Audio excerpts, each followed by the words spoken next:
Walk us through the adoption and how much it changed your life. I know it's here for fighting, but talk to us about that. Yeah, I mean, it was very sudden.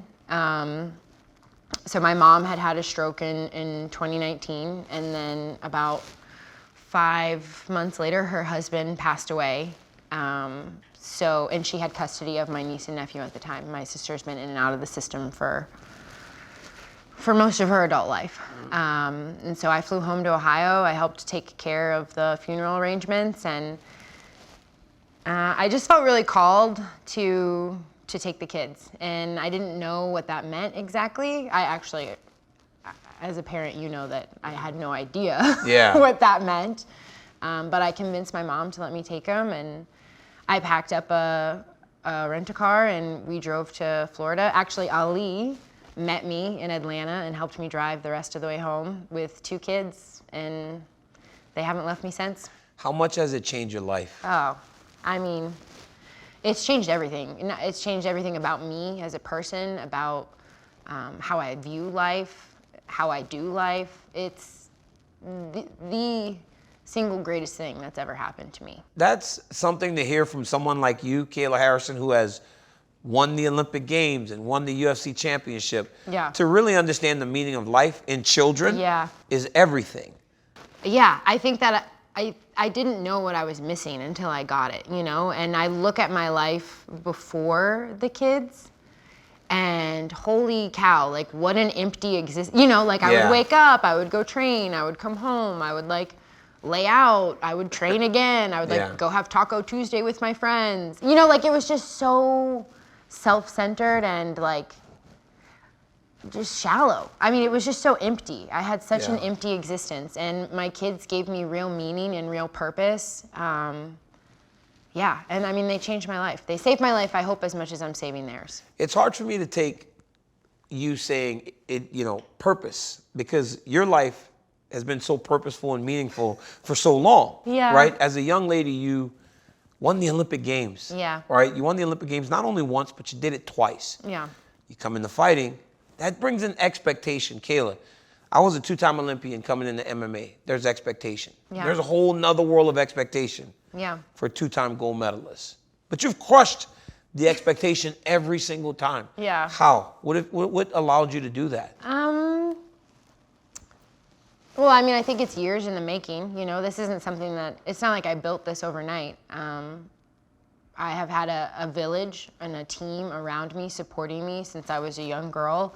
I've been doing 2-a-days since I was 12 years old. You know, this isn't something that I picked up a couple years ago and said, oh, I want to try MMA. Like I've been on the mat since I was 6 years old. I've been doing 2-a-days since I was 12 years old.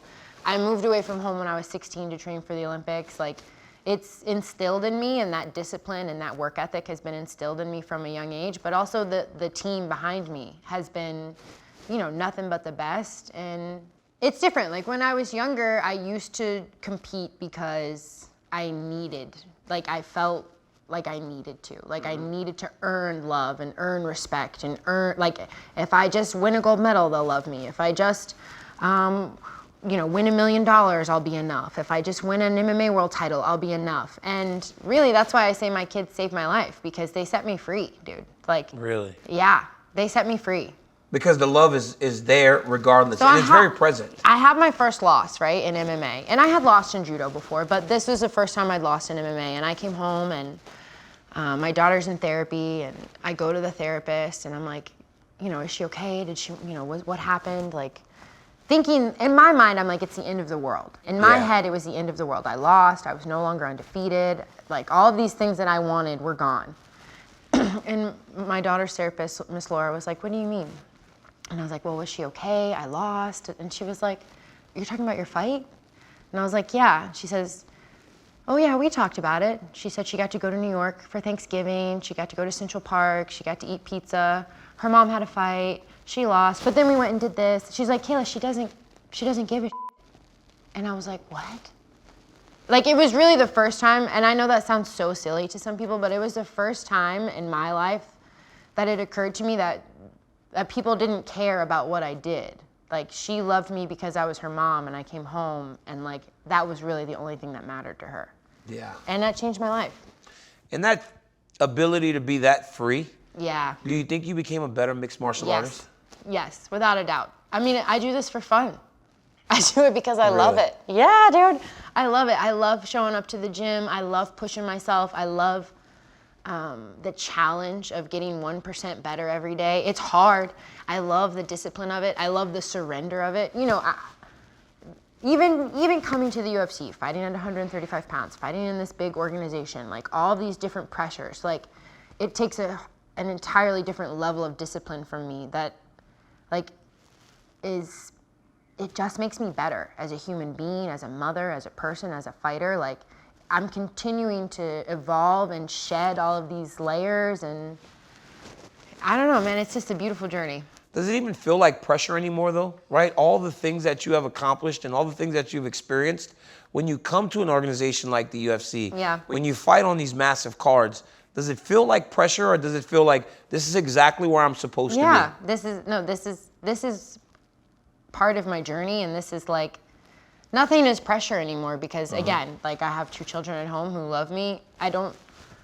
I'm very blessed financially. Like I don't have to ever fight again if I don't want to. I'm not, it's not like I go out and buy Ferraris or something, you know, like I'm not like those guys. Like I still drive a friggin' Ford Explorer, but like I do it because I love it, and I really love the bright lights, and I love, like, that's where I feel most home. That's where I feel most Kayla.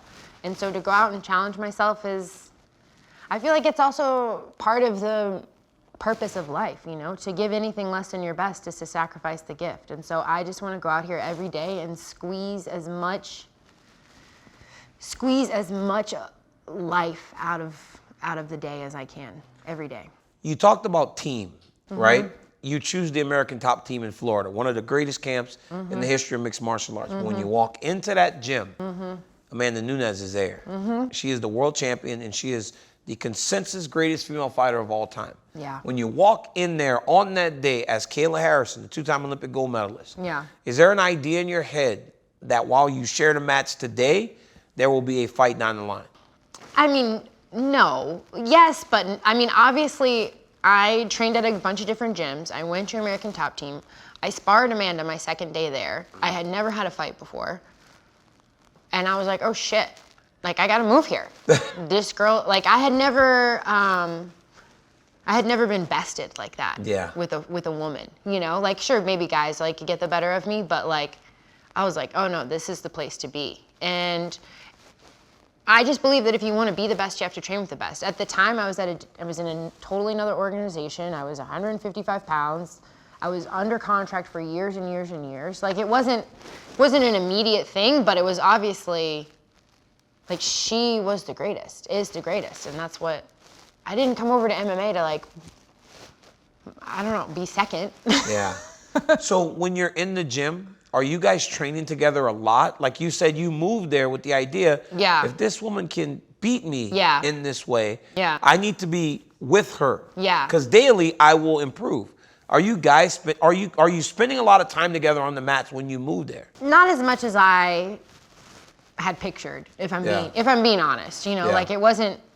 Yeah, there wasn't the training bond that I had pictured in my head, and I think that that's just different in MMA than it is in. Like in judo, you have kind of a training partner. I don't know if you do in wrestling, where you just have someone and like, dude, that's your person. You go to lifting together, you do this together. You know, like that becomes that's your person. Yeah.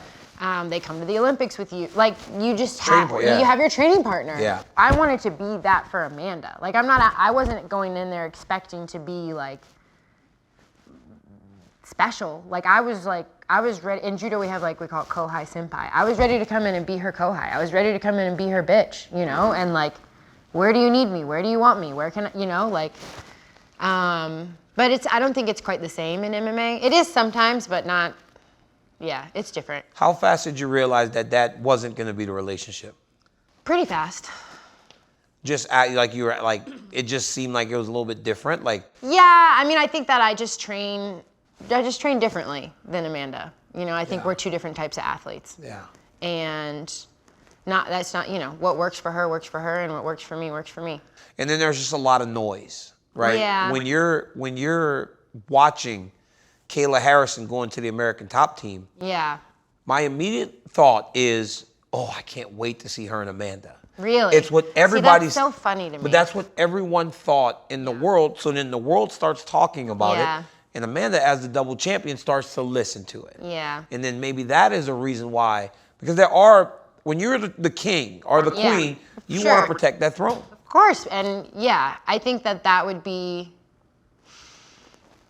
I mean, I don't know. Like for me, I welcome the challenge. I welcome the, you know, we only get better when we have friction and like a reason to grow. You know, like if I'm just facing the same guy every day and he's letting me, like, I'm not getting better. And I love that. Like, I mean, I trained with Rhonda for years. You know, everyone always wants to talk about Rhonda and I, but like, I was Rhonda's training partner, you know, like, and she used to whoop my ass when I was a little girl, but like, that's how I got better. That's how I became Kayla. And so for me, it just felt like a natural thing to want to be around her and learn from her and grow with her. And it was never like I never wanted to like challenge her or like defeat her in like I'm gonna prove to you that I'm better than you. It was just like hey, this is a place of honor in my mind, you know, like you're the greatest. I wanna someday be what you are. Yeah. You know, when you look at this fight now and you are fighting Amanda Nunes, how exciting is it that you get to fight that woman that you saw as so unbeatable when you first got into this thing? I mean, it's amazing. I think that it's a testament to my journey. I mean, this has been 8 years in the making. I think that it's a testament to my coaches, to my training, my work ethic. And I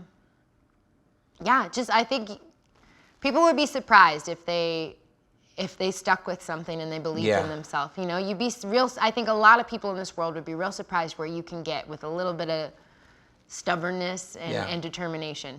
Kayla, before I let you go, the greatest of all time conversation is a very difficult debate to have because so many people are resistant to replacing someone they consider the GOAT. Amanda is unquestioned in that way. Michael Jordan is unquestioned in that way. How do you surpass that? Because I know your goals are bigger, like you said, than being second. Yeah. How do you pass that? Not only by beating her when you guys fight, but also building a legacy that stands the test of time.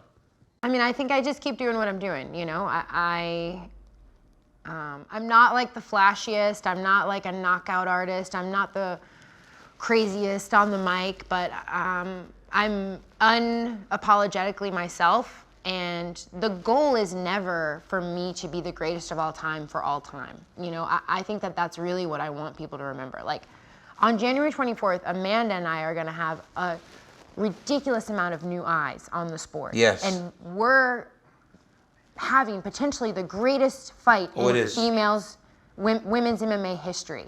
Like, the goal is for thousands of little girls to watch that.